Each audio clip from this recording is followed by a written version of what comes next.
A Sound in the Night by Thomas Hardy. What do I catch upon the night wind, husband? What is it sounds in this house so eerily? It seems to be a woman's voice. Each little while I hear it, and it much troubles me. 'Tis but the eaves dripping down upon the plinth-slopes, letting fancies worry thee. Sure 'tis a foolish thing, when we were coupled, half an hour before the noontide, and now it's but evening. Yet seems it still a woman's voice outside the castle, husband, and 'tis cold tonight, and rain beats, and this is a lonely place. Didst thou fathom much of womankind in travel or adventure ere ever thou sawest my face?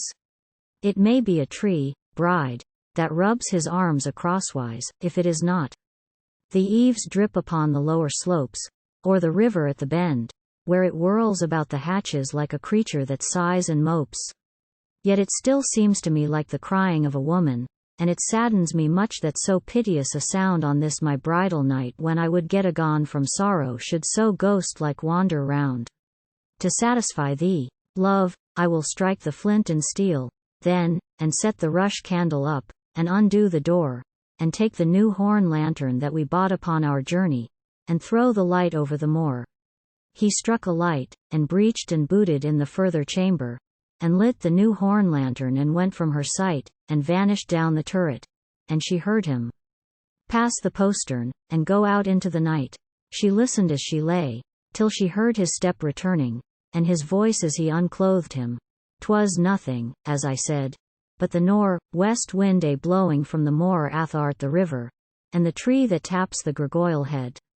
Nay, husband, you perplex me, for if the noise I heard here, awaking me from sleep so, were but as you avow, the rainfall, and the wind, and the tree bough, and the river, why is it silent now? And why is thy hand and thy clasping arm so shaking, and thy sleeve and tags of hair so muddy and so wet?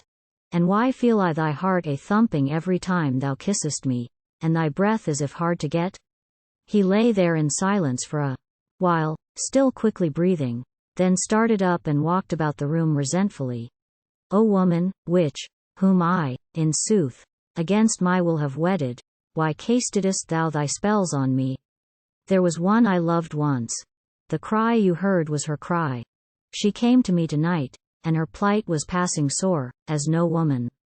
Yea, and it was e'en the cry you heard, wife, but she will cry no more. And now I can't abide thee.